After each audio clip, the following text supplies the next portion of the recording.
Welcome back to Blind in the Past, and we pick things up today, talking about the consequences of the fall. As you remember, we talked about God giving man, in the sense of human beings, man and woman, a great gift and a great responsibility, and then uh, Adam and Eve, made the choice for us, and we wouldn't have done differently. And we chose not to trust our Creator, but to disobey Him. So there are consequences for that. And we talked last time about how God, tutela in Italian, how He protects, safeguards His own reputation, His own glory, as the Bible calls it. And we're continuing to talk about that today. Now, what He does is He expels us from His presence.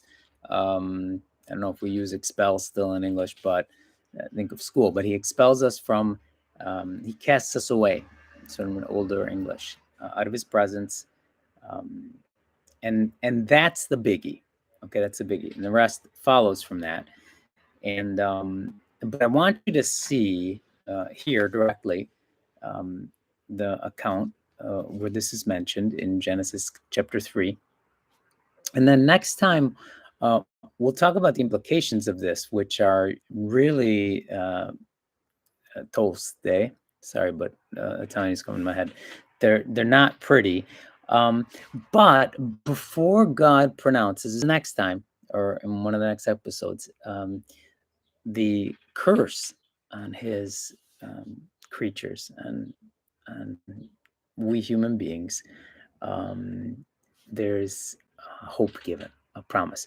But let's just read here. It should be, I called it up before. What did I do with it? I don't know.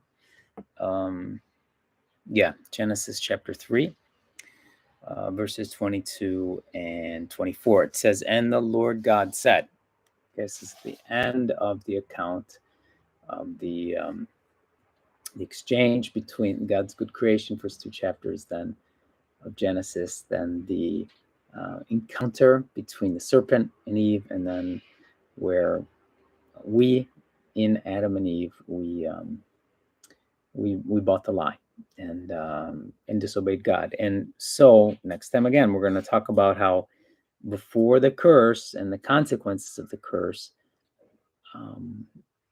how God makes a promise.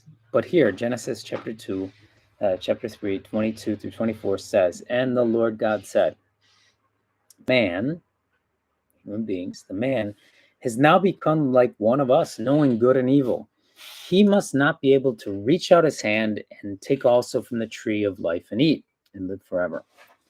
So the Lord God banished him," I like that, banished him, "from the Garden of Eden to work the ground from which he had been taken."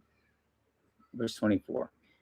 "After he drove the man out," so this is human beings, men and women, Adam and Eve.